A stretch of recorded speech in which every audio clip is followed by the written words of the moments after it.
네, 사랑하는 청년부 공동체 여러분 반갑습니다. 저희가 2주간의 비대면 예배를 잘 마무리했고요. 오늘부터 다시 이렇게 대면 예배 그리고 또 비대면 예배를 병행해서 함께 진행하고 있습니다. 이렇게 오랜만에 또 얼굴 보고 이렇게 말씀 나눌 수 있어서 굉장히 반갑고 기분이 좋습니다. 오늘도 하나님께 시간 또 장소 우리 마음을 들여서 나아가는 모든 청년들 위해 하나님께서 필요한 은혜를 이 말씀을 통해서 주시기를 바랍니다.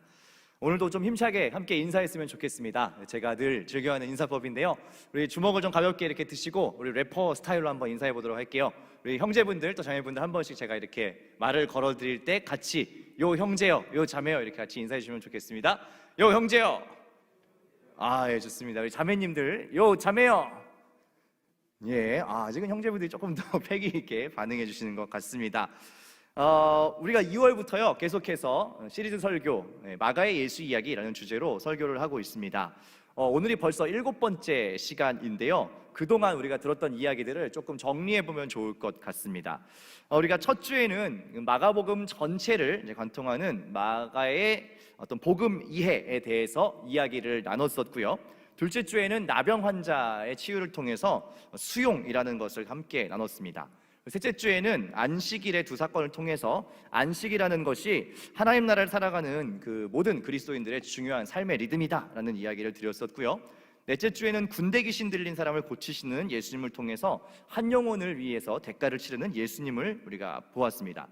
다섯째 주에는 헤롯의 잔치 그리고 예수님의 오병이어의 잔치를 통해서 하나님께서 원하시는 생명의 잔치는 무엇인가라는 것을 함께 나누었고, 지난주에는 12제자들과 바디메오의 상반된 모습을 통해서 예수님에 대한 오해를 하지 않는 것, 바르게 인식하는 것이 중요하다라는 말씀을 드렸습니다. 오늘은 예수님께서 예루살렘 성전을 바라보시며 말씀하신 종말에 대한 비유를 통해서 신앙의 본질을 지키는 것, 그것을 위해 깨어 있어야 한다라는 것을 함께 고민하는 시간이 되면 좋겠습니다. 오늘 여러분께 이런 질문을 몇 가지 드리면서 시작하면 좋을 것 같아요. 한번 여러분들 생각해 보시면 좋을 것 같습니다. 무엇에 있어서 가장 중요한 것은 무엇이다 라는 질문을 한번 오늘 드려보려고 해요. 예를 들면 이렇게 한 3가지 정도 제가 질문을 준비해 봤는데, 식당에서 가장 중요한 것은 무엇인가? 식당을 내가 고를 때 가장 중요하다고 생각하는 기준이 뭐냐? 혹은 가수에게 있어서 뭐가 제일 중요하다고 생각하는지, 아니면 배우에게 있어서 가장 중요한 것 뭐라고 생각하시는지 한번 여러분들 잠깐 생각해 보시면 좋을 것 같아요. 식당 혹은 가수 혹은 배우, 나는 이런 게 역시 가장 중요하다고 생각한다 라는 것을 잠깐 생각해 보시면 좋을 것 같아요. 제가 몇 분만 좀 물어볼게요. 긴장되시죠? 네. 식당에 있어서 가장 중요한 것은 이거다. 혹시 홍균 형제 어떻게 생각하세요? 식당, 나는 이게 제일 중요하다. 역시 식당은 이것이 가장 중요한 기준이다. 뭔가요? 네? 어떤 거요? 분위기. 오케이. 분위기 좋습니다. 우리 연희자매 혹시 식당, 위생? 그렇군요. 지금 제가 준비한 거하고 굉장히 다르게 가고 있는데 위생, 중요하죠. 네. 우리 광희 형제 식당 어떤 게 중요한 것 같아요? 맛이요. 예, 감사합니다. 저를 도와주셔서. 맛 중요하죠. 자, 그러면 가수, 예를 들어서 가수를 생각할 때 우리 일주 선생님 좀 노래를 하시잖아요. 가수는 뭐가 제일 중요하다고 생각하세요? 가창력. 본인은 가창력? 네, 죄송합니다. 네, 가창력이 가장 중요하다 말씀을 해주셨고, 네, 우리 오늘 기도하시는 은정자매, 배우는 어떤 게 제일 중요한 것 같아요? 연기력.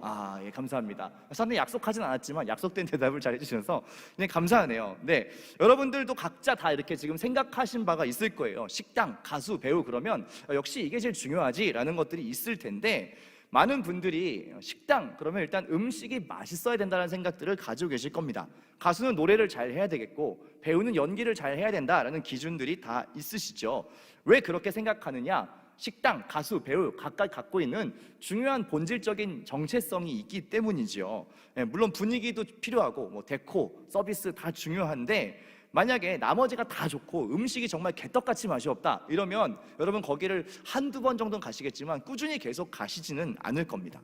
예를 들어서 또 가수가 막 외모도 어마어마하고 막 옷도 진짜 잘 입는데 막 뮤직비디오도 막 영화급으로 만들었어요. 근데 라이브를 딱 하는 순간 막 음치다, 삑사리 막 음이탈이 막 난다 이러면 별로 이제 매력을 못 느끼시겠죠. 배우도 마찬가지죠. 연기하는 사람인데 막 잘생기고 예쁘고 막 너무 완벽한 것 같으나 연기가 정말 발연기, 막 연기 중에 발연기 그런 분들 있잖아요. 옛날에 막 괜찮아요, 뭐 놀라지 않았어요, 이런 배우 있잖아요. 막 기계같이 배우 연기하는 그런 분들이 계시는데 사실 그런 분들은 우리한테 명배우다, 대배우다 이런 느낌으로는 잘 기억되지 않습니다.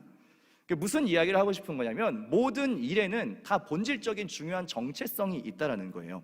그리고 반대로 그걸 잃어버리면요, 아무리 다른 것들이 다 있어도 굉장히 공허하고 실체가 없는 그런 감동을 줄 수 없는 이상한 모습이 된다라는 말씀을 드리고 싶은 겁니다. 음식 맛이 없는 식당, 노래를 잘 못하는 가수, 연기가 발연기인 배우, 굉장히 좀 우스꽝스러운 모습이죠. 그러면 질문을 이렇게 한번 바꿔보면 어떨까 싶습니다. 비슷한 질문인데 이렇게 한번 드려볼게요. 신앙생활에서 가장 중요한 것은 무엇인가요? 무엇이라고 생각하시나요? 신앙생활에 있어서 가장 본질적인 정체성 뭐라고 생각하시냐는 것입니다. 신앙생활 역시도 반대로 다른 많은 것들이 다 있는 것 같아도 이 중요한 본질적인 것들이 없으면 앞서 얘기한 것처럼 굉장히 우스꽝스럽고 기괴한 모습이 될 수 있다라는 것입니다. 오늘은 우리가 그것을 한번 고민해 봤으면 좋겠는 것이고, 예수님께서 제자들과 나눈 이 대화 속에 오늘 신앙생활을 하는 우리들의 본질이 무엇인가에 대해서 아주 잘 얘기를 해주고 있어서 이 말씀을 조금 더 살펴보면 좋겠습니다.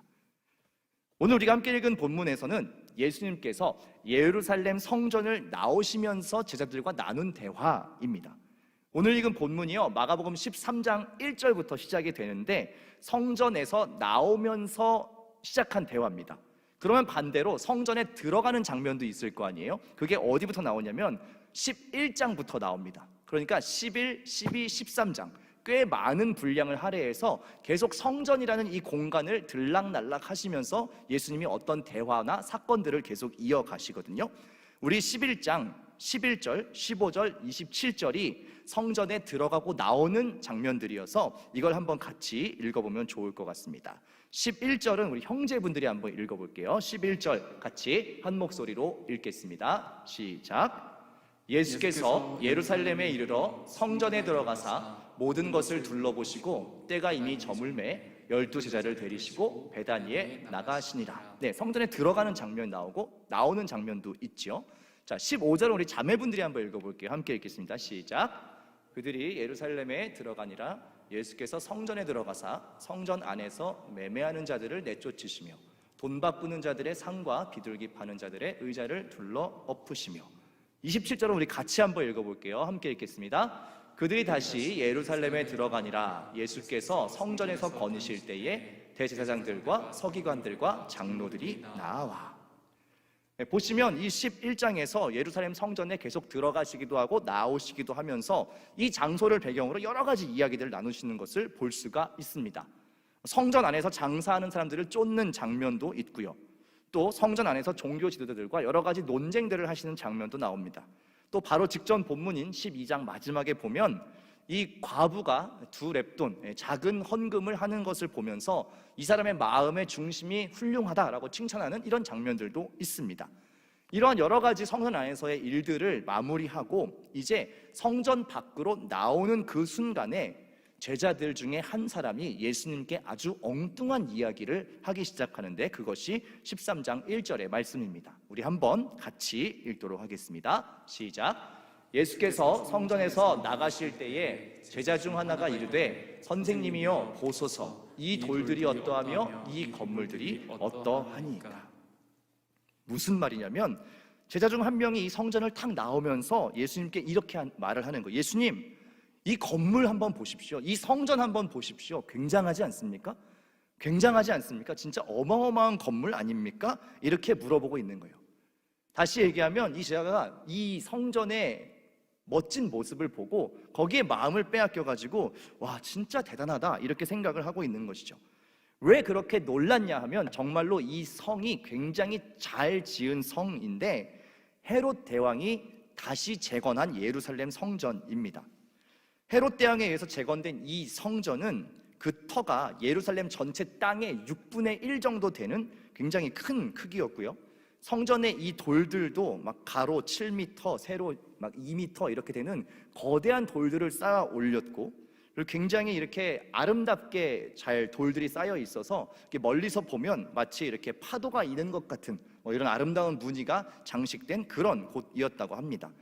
그러니까 이 성전을 보는 모든 사람들이 야, 진짜 이 성전이 화려하고 튼튼해 보이고 정말 대단하구나, 이런 감탄을 하면서 늘 다녔다는 거예요.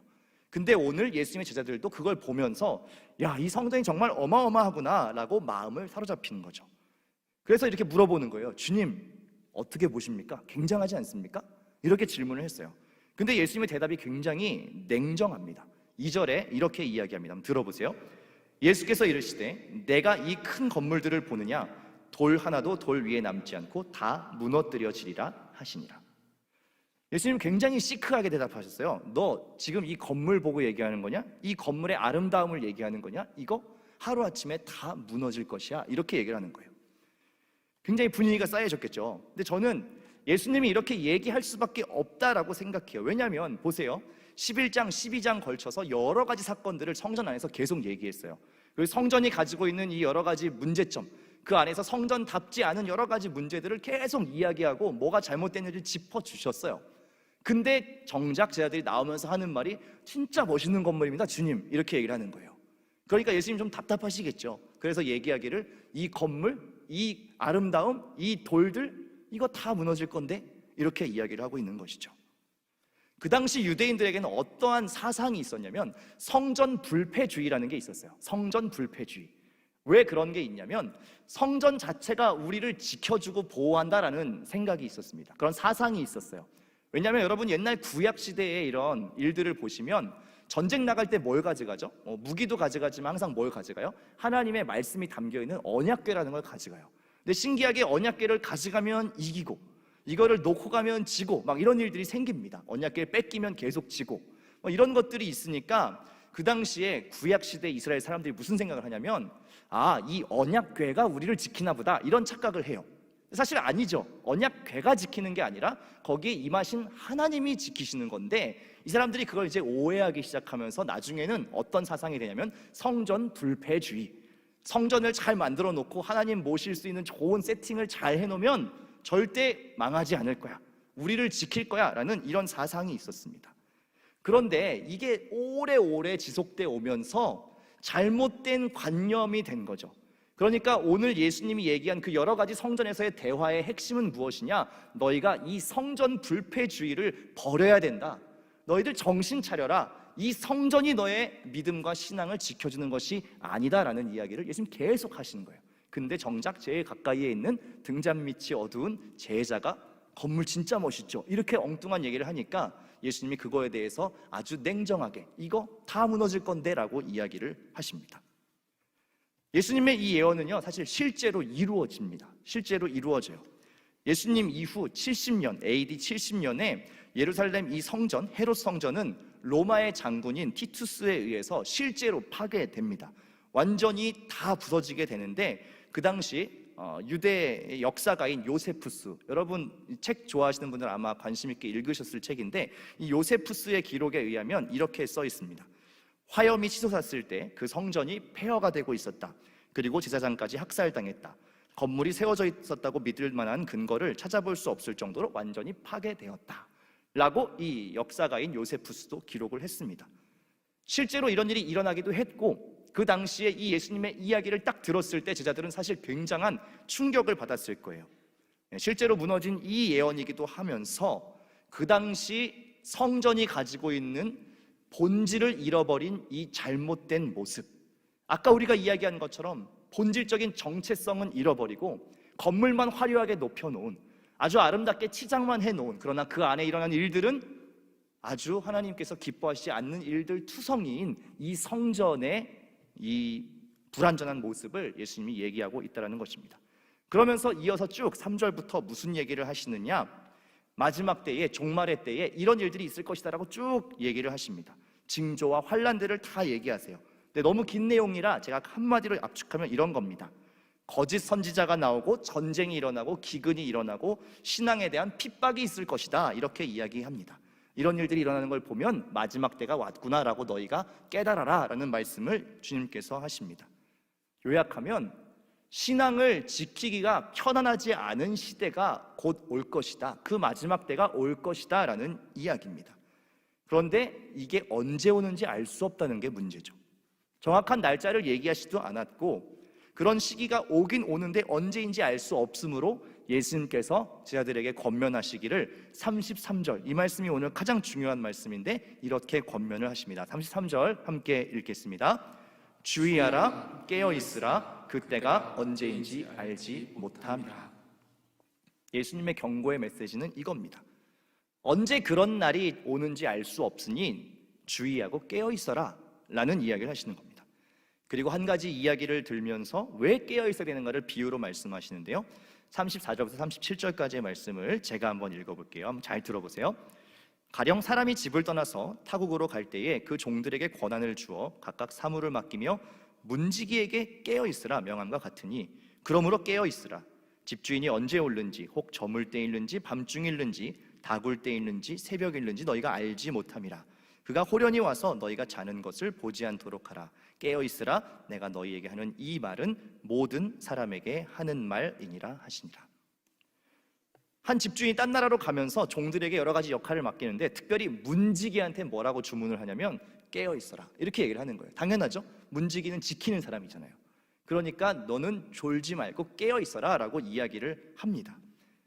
깨어 있어야죠. 근데 문제는 집주인이 언제 돌아오는지에 대해서는 얘기를 하지 않았습니다. 그럼 어떻게 해요? 항상 긴장하고 신경 쓰고 깨어 있어야 하는 것이죠. 어느 날 갑자기 주인 찾아왔을 때 만약에 문지기가 자고 있다, 퍼질러 자고 있다 이러면 불호령이 떨어지겠죠, 주인에게서. 예수님은 비유를 마무리하면서 이렇게 말씀하시는 거예요. 깨어 있어라. 내가 너희에게 하는 이 말이 모든 사람에게 하는 말이다. 사랑하는 청년 여러분, 오늘 성전을 나오면서 예수님 말씀하신 이 종말에 대한 비유는요, 오늘을 사는 우리 청년들의 삶에도 굉장히 중요한 메시지를 주고 있습니다. 이 예수님께서 말씀하신 마지막 때에 대한 이야기들요, 거짓 선지자가 나오고 전쟁이 일어나고 기근이 일어나고 신앙의 핍박이 오는 그 상황이 저는 사실 어떻게 느껴지냐면 바로 오늘 이 시기를 살아가고 있는 우리 신앙인들의 모습과 매우 비슷하다고 생각합니다. 아까 말씀드린 것처럼 예수님께서 얘기하신 마지막 때의 징조의 공통점은 무엇이냐면 우리가 편안하게 신앙생활 하도록 그냥 두지 않는 환경을 이야기합니다. 여러 가지 요소들, 이 모든 것들이 믿는 자들로 하여금 그냥 자연스럽게 마음만 먹으면 신앙생활이 잘 되도록 내버려 두지 않는 환경이라는 것입니다. 깨어서 애쓰지 않으면 안 되는 상황들이라는 것입니다. 저는 우리가 겪고 있는 이 1년 남짓한 시간들이 사실 굉장히 이런 시간처럼 느껴집니다. 우리가 그 어느 때보다 참 신앙생활 하는 것들이 많이 제한되어 있고 정말로 내가 마음대로 그냥 편하게 교회를 오는 것도 쉽지 않고 사람들을 편하게 만나는 것도 어렵고, 물론 누가 막 우리를 찔러 죽이고 이런 건 없지만 적어도 우리가 이전보다는 훨씬 더 신앙생활을 마음껏 하는 것에 있어서 장애물들이 많은 상황이지요. 그리고 좀 더 엄밀히 따지면요, 저는 이렇게 말씀드리고 싶은데 우리가 신앙생활을 편안하게 늘 할 수 있는 때가 있었나라고 생각하면 사실 기독교의 모든 역사 속에서 그런 적은 한 번도 없었습니다. 그런데 우리가 착각하고 있었던 것이죠. 그냥 교회에 잘 나올 수 있었으니까, 그냥 많은 것들이 교회에서 제공되고 있었으니까, 여러 가지 모임들을 하고 여러 가지 활동들을 하니까 그냥 내 신앙은 잘 가고 있구나라고 우리가 스스로 착각했을 뿐, 실제로 우리가 믿음을 지켜가는 거에 있어서 누군가 박수 쳐주고 누군가 막 격려해주고 그런 시절은 한 번도 없었습니다. 기독교는 원래 그런 종교입니다. 남들이 다 가는 길을 거꾸로 가는 것처럼 느껴지는 그런 신앙의 길이고요, 주님께서 그 가신 길도 넓고 많은 사람들이 찾는 길이라고 안 하셨어요. 좁고 협착하고 많은 사람들이 걷기를 꺼려하는 길이다라고 이야기하였죠. 그렇기 때문에 신앙을 가지고 살아가는 그 자체가 기본적으로 여러분 어려운 일입니다. 그리고 깨어서 몸부림치지 않으면 쉽지 않은 일입니다. 그런데 오늘 말씀 속에 성전으로 대표되는 이 정통 유대인들은 그냥 성전이 튼튼하게 지어져 있고 건물이 화려하고 자기들이 종교적인 활동을 그 안에서 하고 있기 때문에 자기들의 신앙은 이상이 없다라고 믿었어요. 저는 바로 이 지점이 우리가 빠지지 않도록 조심해야 되는 부분이라고 생각합니다. 저나 여러분 역시도 이 착각에, 이 함정에 빠지기가 굉장히 쉽기 때문이죠. 제가 요즘 계속해서 시간 나는 대로 청년들을 이제 만나고 이렇게 신방을 합니다. 1대1로 만나서 이야기를 좀 나눠보면 대부분 어떤 비슷한 고민을 하고 있냐면요, 이런 이야기들을 해요. 신앙을 가지고 사는 것이 참 어렵습니다, 이런 얘기를 합니다. 예배 때 하나님 말씀 듣고 또 막 큐티도 하고 여러 가지 이렇게 도전을 받으면 동의도 되고 이해도 되고 그렇게 잘 살아봐야지 라는 생각이 든대요. 근데 막상 삶의 현장에서 그렇게 하려고 하면, 정말 실천해 보려고 하면 그게 너무 만만치 않게 느껴진다는 거예요. 너무 만만치 않다 보니 이게 정말 가능한 건가? 불가능한 거 아니야? 너무 이상적인 이야기 아니야? 라는 생각까지 든다라는 이야기들을 하더라고요. 저는 청년들에게 뭐라고 대답을 해주냐, 이렇게 이야기합니다. 그게 맞아요. 누구누구 형제, 누구누구 자매, 그게 맞아요. 세상이 커 보이고 우리가 그리스도를 살아가는 걸 그냥 두지 않는 것처럼 느껴지시죠? 맞아요. 실제로 그래요 라고 저는 이야기합니다. 그런데 거기서부터 우리의 신앙이 시작하는 거예요 라고 이야기를 합니다. 그리스도를 사는 것 자체가 처음부터 넓은 길이 아니라 좁은 길이에요 라고 이야기를 합니다. 그렇기 때문에 계속해서 하나님의 말씀을 리마인드하는 그런 자리, 예배의 자리, 또 말씀 묵상하는 자리, 기도의 자리, 그러한 자리에 계속 있어야 되는 것이고, 또 내가 그 길을 잘 가려고 다짐하다가도 넘어지고 흔들릴 때가 늘 있기 때문에 여러분들에게 공동체가 필요하고 지체가 필요한 것이에요. 그렇게 설명을 해줍니다. 그렇게 얘기를 해주면 그래도 조금은 마음에 안도를 해요. 물론 상황이 바뀌진 않았지만 그 상황을 바라보는 관점은 조금 달라졌기 때문이에요. 왜 이렇게 힘들지? 왜 이렇게 신앙생활하는 게 어렵지? 원래 그런 거니까요. 원래 그런 것이기 때문에 그래요. 그러나 그 길을 우리가 잘 걸어갈 수 있도록 하나님이 도우시고 또 우리 지체들이 함께 돕는 것이잖아요. 그래서 그렇게 격려를 저는 늘 해줍니다. 저는요, 오히려 그런 고민을 갖고 있는 청년들은 참 귀한 거라고 생각해요. 신앙생활 잘 하고 싶으면 잘 안 됩니다, 이런 고민은 오히려 저는 훨씬 좋은 고민이라고 생각해요. 소망이 있다고 생각해요. 왜냐하면 적어도 자기의 신앙에 대해서 근거 없이 안심하거나 신앙생활 그냥 오래 했으니까 괜찮을 거라고 생각하거나 그냥 별 문제 의식 없이 살아가는, 마치 화려하고 튼튼한 성전이 있으니까 괜찮다고 착각하는 그것보다는 저는 훨씬 더 좋은 고민이라고 생각합니다. 왜 잘 안 될까요? 왜 어려울까요? 그 고민이요. 저는 거꾸로 아무것도 고민하지 않는 것, 혹은 나의 신앙이 정말 안전하다고 근거 없이 착각하고 있는 그 마음에 대해 더 우려를 가지고 있습니다. 본질을 잃어버리고 겉모습만 남은 그러한 신앙의 모습이 되지 않도록 오늘 주님의 말씀처럼 깨어 있으려고, 잘 믿어보려고 고민하고 씨름하는 그 청년들의 모습이 저는 오히려 고맙고 또 애틋하기도 하고 뭔가 하나라도 더 도와주고 싶은 그런 마음이 생깁니다. 사랑하는 청년 여러분, 이 질문을 여러분들께도 던집니다. 여러분은 하나님에 대해서, 그리고 하나님 나라에 대해서 깨어 계십니까? 바라는 것은 본질, 이 신앙생활의 가장 본질인 이 하나님의 말씀, 그리고 예수님께서 이 땅에서 친히 보여주신 하나님 나라에 대해서 여러분들이 깨어 있으실 수 있기를 바랍니다. 성전은 영원할 것처럼 보이지만 그 안에 본질을 잃어버리면 그것이 여러분들의 신앙을 지켜줄 수가 없습니다. 무너져서 흔적도 없이 사라질 수도 있습니다. 여러분, 오히려 이 많은 것들이 제한되는 것 같은 이 시기에 여러분들이 가장 중요하게 하셔야 될 일은 내 신앙을 다시 한번 점검하고 돌아보는 일입니다. 정직하게 직면하는 것입니다. 어떤 부분이 약한지, 어떤 부분이 어려운지를 찾는 것입니다. 겉으로 보이는 것들로 신앙에 대해서 안도하고 혹 잠들어 계시지는 않습니까? 만약 그렇다면 영원한 하나님 나라를 추구하면서 다시 깨어서 이 길, 그리스도인의 길을 잘 걸어가실 수 있기를 부탁드립니다. 또한 여러분의 모든 연약함을 도우시는 그 완전하신 하나님께서 함께 하셔서 우리 모든 청년들과 또 우리 모든 청년부 공동체와 이 땅의 교회 공동체를 단단하게 세워가실 것을 믿음으로 고백하고 또 소망합니다. 이 시간 같이 우리 들은 말씀을 기억하면서 함께 찬양하고 몇 가지 기도하면 좋겠는데요. 우리 연약합니다. 우린 때로 흔들립니다. 그러나 주님, 완전하신 주님께서 우리를 붙드셔서 깨어있게 하시고 이 길 끝까지 잘 걸어갈 수 있게 하여 주시고, 하나님, 겉모습만이 아닌 그 마음의 중심에 참된 신앙의 본질을 놓치지 않고 살아가는, 주의 말씀과 하나님 나라를 우리가 놓치지 않고 살아가는 신앙이 될 수 있게 해달라고 이 시간 우리 찬양으로 함께 고백하며 나가겠습니다.